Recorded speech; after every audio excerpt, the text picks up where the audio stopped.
ముఖ్యంగా ఇద్దరు మహిళా కానిస్టేబుల్ల వ్యవహారానికి సంబంధించి ఇద్దరు బలవన్మరణానికి పాల్పడంతో అటు డిపార్ట్మెంట్లో ఇటు బయట ఎలాంటి చర్చ సాగుతుంది?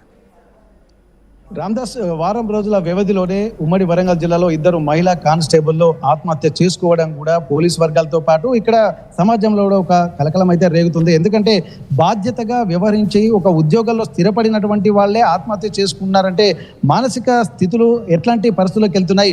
ఉద్యోగపరమైనటువంటి ఒత్తిళ్ళ, లేకపోతే ఇంట్లో కుటుంబ సమస్యల, లేకపోతే ఏ సమస్యలు ఉన్నటువంటి కోణంలో కూడా అన్ని రకాలుగా కూడా విచారించాల్సినటువంటి పరిస్థితి కనిపిస్తుంది. ప్రస్తుతానికైతే మొన్న జనగామ జిల్లా నీలబండ కొడకండ్ల మండలం నీలబండ తండాకు చెందినటువంటి నీల ఆమె కూడా పోలీస్ డిపార్ట్మెంట్లోనే విధులు నిర్వర్తిస్తుంది. పోలీస్ హెడ్ క్వార్టర్లో విధులు నిర్వర్తిస్తున్నటువంటి క్రమంలోనే పెళ్లి కాలేదన్నటువంటి ఒక మనస్తాపము, అలాగే కుటుంబ సభ్యుల సహకారం లేదన్నటువంటి పరిస్థితి కూడా మొన్న జరిగింది. కానీ ఆ సంఘటన మరిచి వారం రోజుల ముందే మరొక ముందే ఇక్కడ భూపాలపల్లి పోలీస్ స్టేషన్లో కూడా ఇక్కడ అర్చన తను కూడా ఆత్మహత్య చేసుకుని ఇంట్లో ఎవరి సమయంలో ఉరివేసుకుని చీరతో ఉరివేసుకుని ఆత్మహత్య చేసుకుంది. దీనికి సంబంధించినటువంటి కారణాలపై కూడా ఇటు పోలీసులు దర్యాప్తు చేస్తున్నటువంటి పరిస్థితి. ప్రస్తుతానికైతే ఆ డెడ్ బాడీని వరంగల్ MGM-కు తీసుకొచ్చారు. ప్రస్తుతానికైతే మార్చిలో ఉన్నది.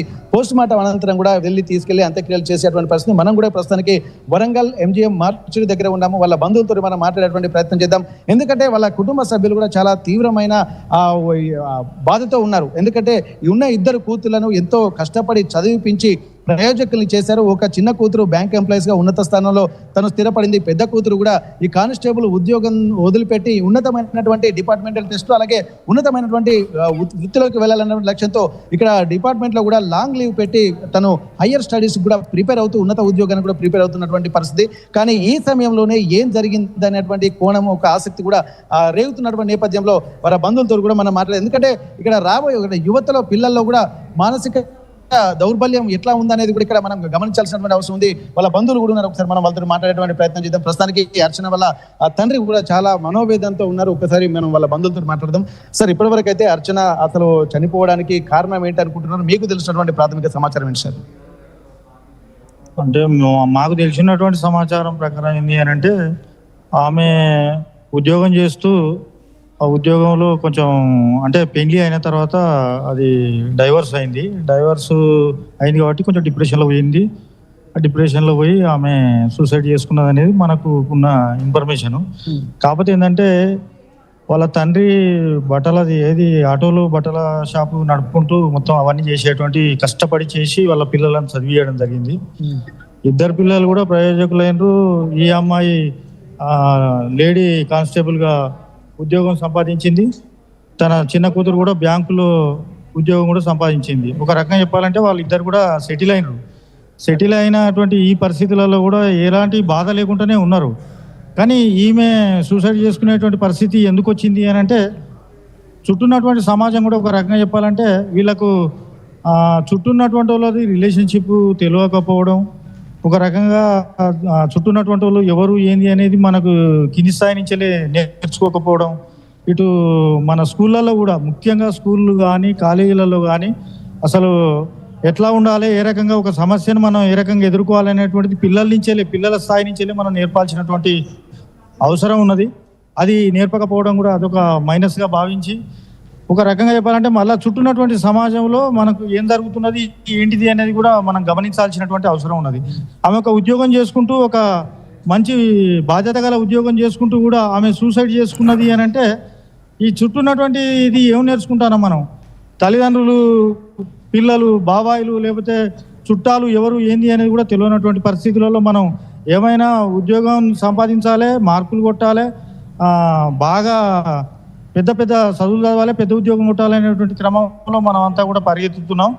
అయితే అటువంటిది కాకుండా మన కాలేజీ స్థాయిలోనే ఉద్యోగం అంటే పిల్లలు చదువులో మంచి మార్కులు సంపాదించేటువంటిదే కాకుండా చుట్టూన్నటువంటి సమాజంలో ఎలాంటి సంఘటనలు జరుగుతున్నాయి, దాన్ని ఎలా ఎదుర్కోవాలనేటువంటి దాన్ని కూడా కౌన్సిలర్స్తోని కాలేజీలలో, స్కూళ్ళల్లో ఇప్పించేటువంటి పరిస్థితి ఉండాలి.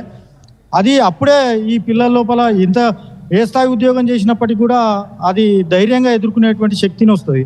అది లేకుండా ఏది ఏ చిన్న సమస్య జరగగానే చనిపోవడమే పరిష్కారంగా భావించేటువంటి పరిస్థితి ఏర్పడుతుంది. ఓకే, ఇక్కడ మనం వాళ్ళ తండ్రితో మాట్లాడే ప్రయత్నం చేద్దాం. ఎందుకంటే తను ఇప్పటికే తన అల్లరి ముద్దుగా పెంచుకున్నటువంటి ఆ కూతురు కూడా చనిపోవడంతో పుట్టడి దుఃఖంలో ఉన్నారు. వాళ్ళ బంధువులతోటి మనం మాట్లాడుతున్నప్పుడు వాళ్ళు కూడా కొంత ఇబ్బందికర పరిస్థితులను దృష్టిలో పెట్టుకొని కూడా వెళ్తున్నటువంటి పరిస్థితి. కానీ ఇక్కడ వాళ్ళ తండ్రితో మనం మాట్లాడేటువంటి ప్రయత్నం చేద్దాం. ఎందుకంటే తను ప్రయోజకులను చేశారు పిల్లల్ని కూడా. కానీ ఒక ప్రయోజకులైనటువంటి ఆ డిపార్ట్మెంట్లో ఉండి తను కూడా తనకు ఉద్ధరిస్తారు, ఒక ధైర్యం చెప్తారు అన్నటువంటి పరిస్థితి. కానీ తనే ఆత్మహత్య చేసుకోవడానికి కూడా తీవ్రంగా పరిగణిస్తున్నారు వాళ్ళ నాన్నగారు మంత్రి కుమారస్వామి గారిని. ఒకసారి సార్, ఇప్పటివరకు ఏంటంటే మీ కూతుర్లను మంచిగా చదివించారు, ఇద్దరు మంచి ప్రొఫెషన్లోనే సెట్ అయిపోయినటువంటి పరిస్థితి. అందులో పోలీస్ డిపార్ట్మెంట్ అనేసరికి ఆ విల్ పవర్ కూడా ఉంటుంది. మాకు తెలిసినటువంటి సమాచారం కూడా తను కూడా కౌన్సిల్ ఇచ్చి చాలా మందికి ఎంతో న్యాయ సలహా కూడా ఇచ్చినట్టు, పోలీసులు వచ్చినటువంటి వాళ్ళకు స్టేషన్కి వచ్చిన ధైర్యం కూడా చెప్పినటువంటి పరిస్థితి కనిపించినట్టు అనుకోవచ్చు. ఎట్లా అనిపిస్తారు అసలు మీరు ఇది కారణం, ప్రధాన కారణం ఏమనుకుంటున్నారు? ఆమెకు డైవర్స్ అయిన కానీ కొద్దిగా మానసికంగా బాధతోనే ఉంది. అయినా మేము సంబంధాలను చూస్తాను. అంటే తను అంటే డైవర్స్ అయిపోయిన తర్వాత కూడా లాంగ్ లీవ్ పెట్టి నేను ఇంత మంచిగా ఉన్నదానికి నాకు ఇట్లా జరిగే అనేది చాలా బాధ ఉంది. ఇక మళ్ళీ ఈ డిస్టర్బ్ అయినప్పుడే అప్పుడు పోస్టులు పడ్డాయి, అది కొట్టలేకపోయింది. అది కొడితే కొంతవరకు మంచిగానే ఉండు. ఆ జాబులు రాలే, ఇప్పుడు మళ్ళీ పడతాయి, ఇప్పుడు మళ్ళీ జాబులు పడతాయి. ఇప్పుడు ఎస్ఐ పడతాయి, ఈ గ్రూప్ 1, గ్రూప్ 2, గ్రూప్ 3 పడతాయి.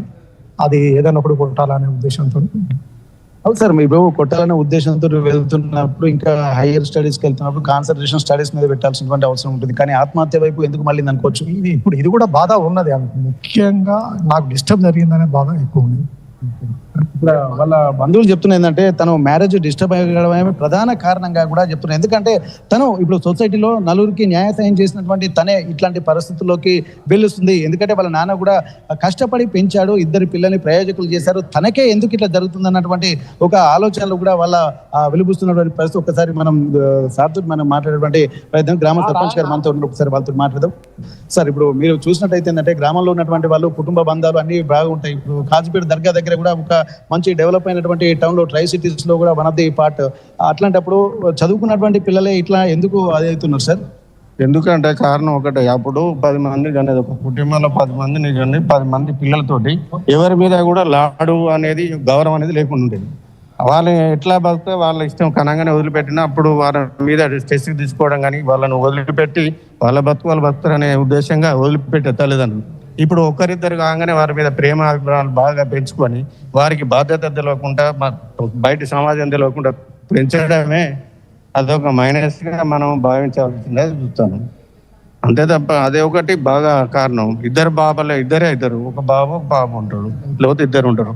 వాళ్ళిద్దరిని ఏం తప్పు చేసినా మందలించకుండా, ఏం చేసినా మనం వాళ్ళకు గౌరవంగా పెంచడం వల్ల వారికి బయటకు వెళ్ళిన తర్వాత ఏమాత్రం కొద్ది బాధ్యతలు పెరిగినా, ఏమైనా కష్టాలు వచ్చినా తట్టుకోలేక ఇటువంటి సూసైడ్కి పాల్పడతారని అనుకుంటాను.